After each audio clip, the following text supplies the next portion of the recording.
O tema da mensagem que quero partilhar com os irmãos hoje: famílias segundo a vontade de Deus santificam o nome de Deus.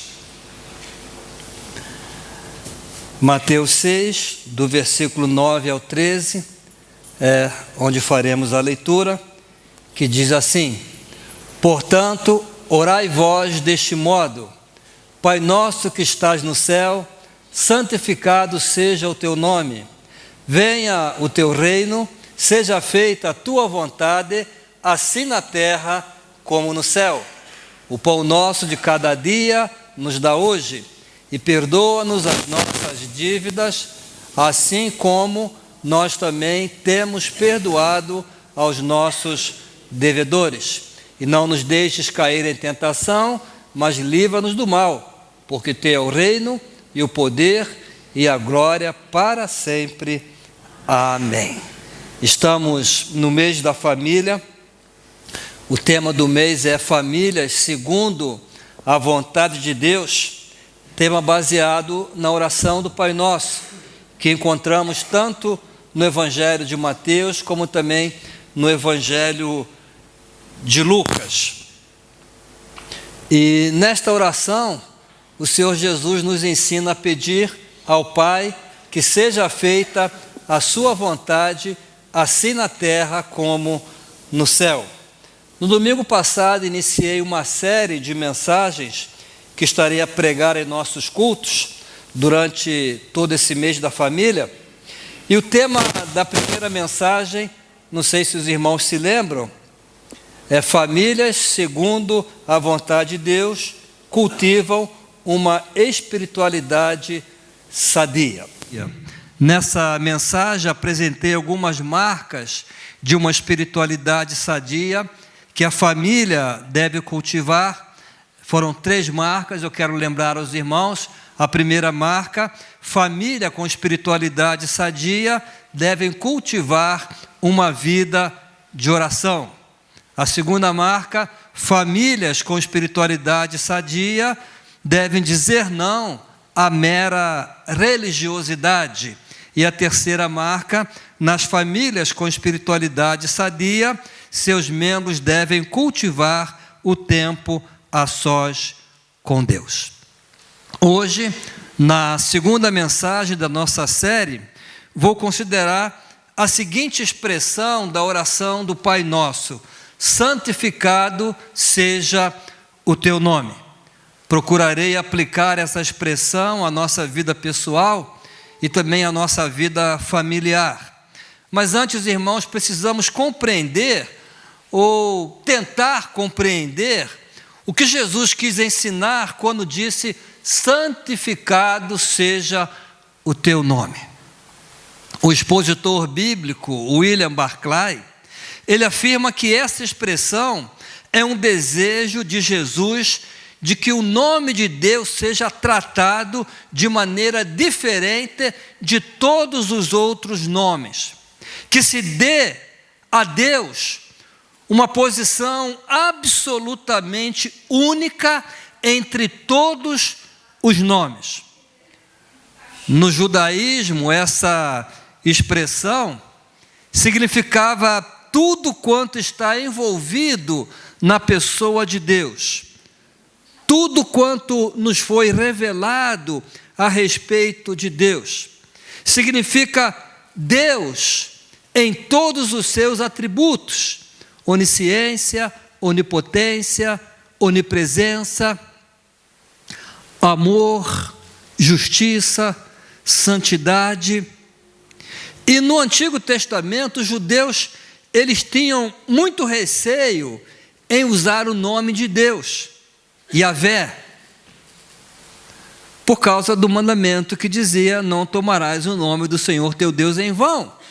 Então, eles substituíam o nome de Deus pela expressão o teu nome. O teu nome. E Jesus, quando ensinou que devemos orar: santificado seja o teu nome, ele teve a intenção de ensinar que devemos todos os dias reverenciar, considerar santo o nome de Deus e glorificá-lo em nossa vida. O expositor bíblico, Dr. Martin Lloyd Jones, ele afirma que esse é o significado dessa primeira petição: santificado seja o teu nome. Ele aponta para um ardente desejo de que o mundo inteiro se prostre diante de Deus, em adoração à sua pessoa, em reverência, em louvor, em honra e em ação de graças. Então vamos tentar fazer isso, ou melhor, trazer isso para o contexto familiar.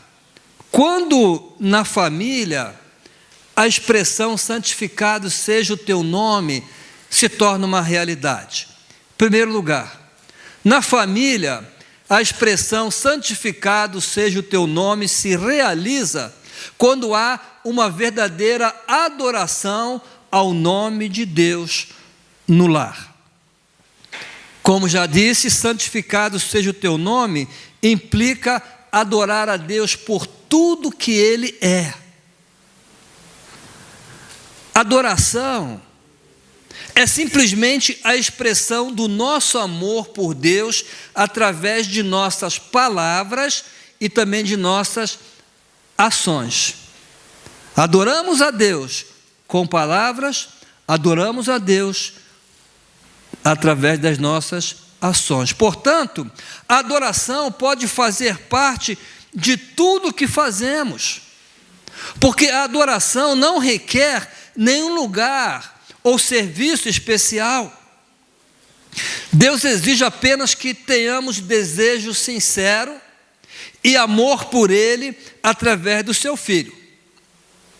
Então, irmãos, como isso é verdade, não é só no templo, aqui onde estamos agora, ou em algum lugar especial, que devemos adorar a Deus. Na verdade, nem precisamos de um lugar especial para adorar a Deus. Não precisamos de um lugar específico para nos envolvermos com Deus. Tudo que precisamos é comunicar os nossos corações com Ele por meio da adoração.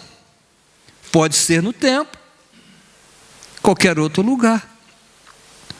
Jesus deixou isso bem claro quando disse à mulher samaritana junto ao poço, lá no Evangelho de João, capítulo 4, versículo 21, 23 e 24, o Senhor Jesus disse assim: disse-lhe Jesus: mulher, crê-me que a hora vem, e que nem neste monte, nem em Jerusalém, adorareis o Pai.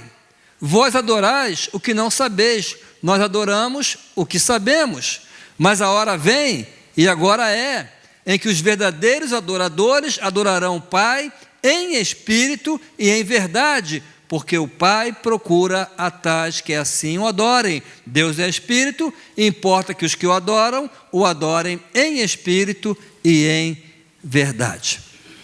Os samaritanos defendiam a ideia de que o lugar correto para adorar a Deus era no monte. Já os judeus era no templo. Jesus disse: nem no monte, nem no templo, qualquer lugar. Deus é espírito, e Deus está presente em todos os lugares. Então, a adoração, ela deve fazer parte de toda a nossa vida. Onde estivermos, não é só no templo, onde a igreja se reúne para adorar, mas o seu lar pode e deve ser também um lugar de adoração. A minha casa deve ser um lugar de adoração. Como podemos fazer do nosso lar um lugar de adoração? Como? Primeiro, faça da sua casa um lugar de cânticos de louvor. O apóstolo Paulo diz assim aos Efésios capítulo 5, versículo 9: falando entre vós em salmos, hinos e cânticos espirituais, cantando e salmodiando ao Senhor no vosso coração. Faça do seu lar um lugar de cântico, um lugar de louvor. Também tenha momentos de adoração a Deus como família. Reúna a família para adorar a Deus. Josué disse: eu e minha casa serviremos ao Senhor. Eu e a minha casa serviremos ao Senhor. Terceiro, abra as portas do seu lar para outros adorarem a Deus. Os crentes da igreja primitiva tinham esse costume, essa cultura. Diz a palavra lá em Atos 12:12, depois de assim refletir, foi à casa de Maria, mãe de João Marcos, onde muitas pessoas estavam reunidas e oravam. Era a igreja que estava em sua casa. Eram os pequenos grupos que se reuniam nas casas para adorar ao Senhor. Em segundo lugar, na família, a expressão santificado seja o teu nome se realiza quando a própria família reconhece a soberania de Deus. Quando a própria família reconhece a soberania de Deus. O que é a soberania de Deus? A soberania de Deus refere-se ao fato de que Deus está no controle completo do universo. Ele tem o controle de tudo, de todos.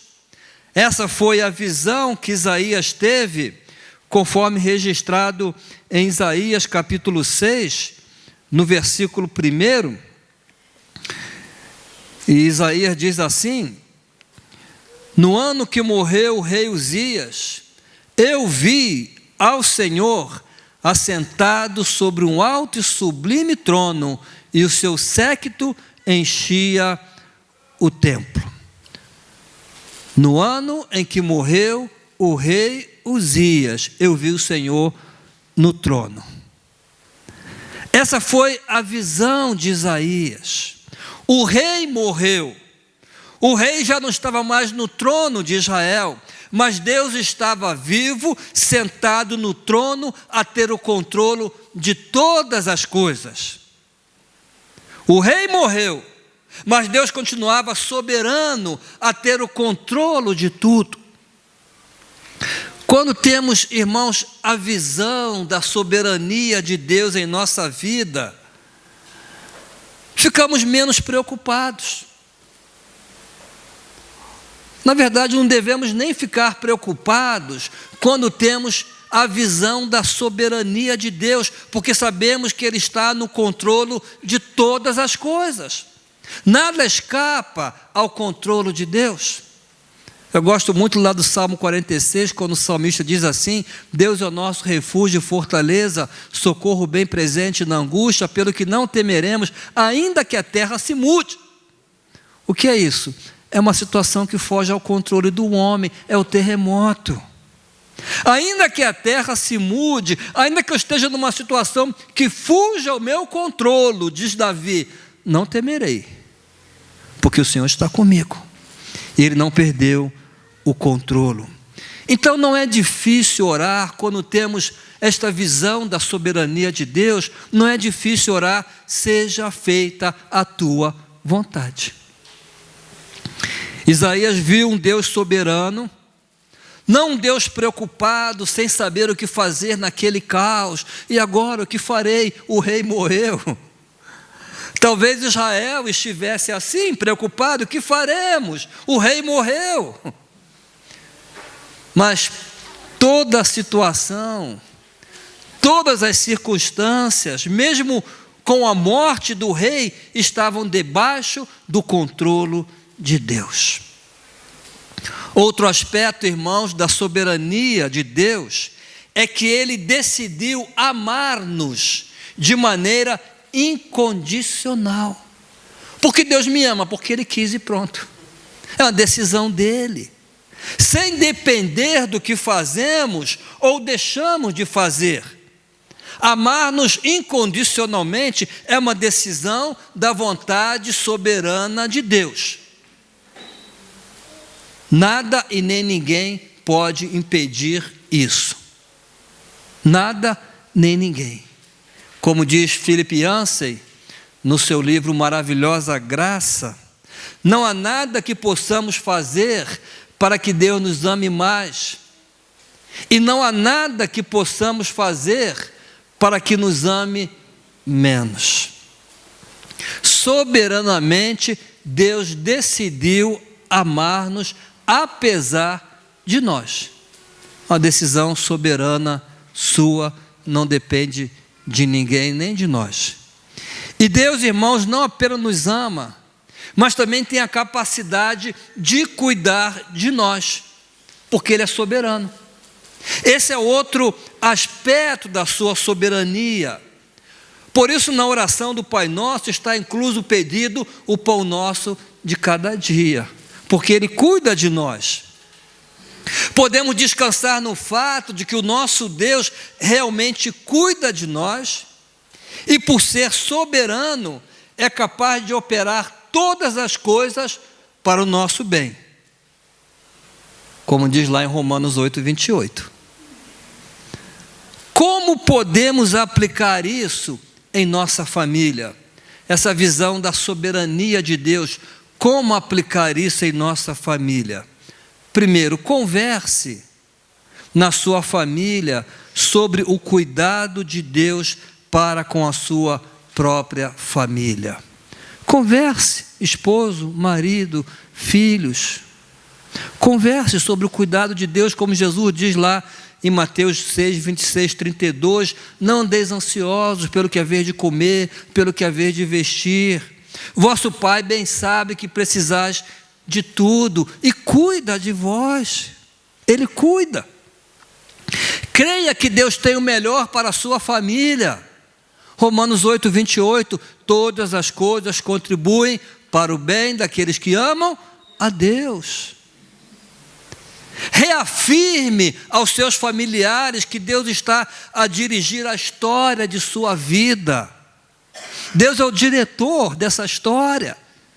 Conforme prometeu, estarei convosco todos os dias. Não te deixarei, jamais te desampararei. Como podemos expressar o santificado seja o teu nome na nossa família? Terceiro ponto, então, na família, a expressão santificado seja o teu nome se realiza quando buscamos a santidade no lar. Quando buscamos a santidade no lar. Isaías, depois de ter a visão da soberania de Deus, ele teve também a visão da santidade de Deus. Então Davi exclamou, ou melhor, Isaías: santo, santo, santo é o Senhor dos exércitos. 3 vezes santo. Quando temos a visão da santidade de Deus, somos impelidos a viver em santidade. E somos impelidos a viver esta santidade em nossa família. Deus mesmo diz: sede santos, porque eu sou santo. Como podemos viver essa santidade em nossa família? Como? Só viveremos a santidade no lar quando cada membro da família tiver essa visão da soberania e da santidade de Deus. Cada membro precisa ter essa visão da soberania e da santidade de Deus para que possamos viver a santidade no lar. Pais e filhos, todos da família precisam desta visão de que Deus é santo, santo, santo. Deus é soberano. Soberano principalmente sobre nós e sobre toda a nossa família. Inclusive, será essa a visão que fará que a família ore, seja feita a sua vontade, porque eu quero que seja feita a sua vontade, porque a sua vontade é perfeita, é boa, é agradável, é a vontade de um Deus santo, e que tudo pode. Só viveremos a santidade no lar, se cada membro da família tiver proximidade com a palavra de Deus. Os irmãos leem a Bíblia todos os dias? Meditam nela todos os dias? Ou só lembram da Bíblia no domingo, quando tem que vir à igreja? Foi o evangelista Moody quem disse: ou este livro me afasta do pecado, ou o pecado me afastará deste livro. Ou este livro me afasta do pecado, ou o pecado me afastará deste livro. O salmista dizia: escondi a tua palavra no meu coração, para não pecar contra ti. Ao orar pela santidade dos discípulos, Jesus disse: santifica-os na verdade, a tua palavra é a verdade. Então a palavra é um instrumento que o Espírito Santo usa para a nossa santificação. Se realmente queremos viver a santidade no lar, cada membro da família precisa ter intimidade com a palavra de Deus. Precisa seguir o exemplo do varão bem-aventurado do Salmo 1, que tem o seu prazer na lei do Senhor e na sua lei medita dia e noite. Em quarto lugar, irmãos, na família, a expressão santificado seja o teu nome se realiza quando se cultiva um temor bíblico no lar. Temor bíblico. Cultivar o temor a Deus é reconhecer seu poder criador, sua majestade, seu poder, sua glória, sua santidade. Como podemos cultivar o temor a Deus em família? Como? Explique a seus filhos. Comece por aí, explique a seus filhos que temer a Deus não é ter medo de Deus. Não é fazer como Adão fez depois que pecou, escondeu-se atrás de uma árvore e disse ao Senhor: Senhor, escondi-me porque tive medo. Não. Temer a Deus é levar Deus a sério. É levar a palavra de Deus a sério. Leve sua família a compreender que Deus é amoroso, sim, mas que também é santo e justo. Se puder, use uma balança com 2 pratos e explique para os miúdos que há um equilíbrio entre o amor e a justiça de Deus. Ele é amor, mas Ele é santo e justo. Deve ser temido, deve ser levado a sério. Irmãos, para concluir, santificado seja o teu nome, se torna uma realidade quando cada filho, como discípulo de Jesus, vive esses ensinamentos.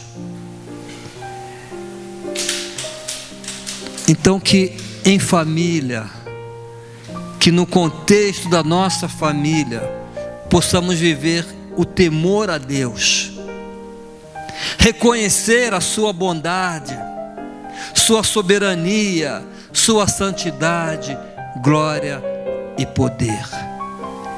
E que a expressão santificado seja o teu nome, seja uma realidade em nossas casas, em nossas famílias. Amém? Amém. Vamos ficar em pé e vamos louvar ao Senhor.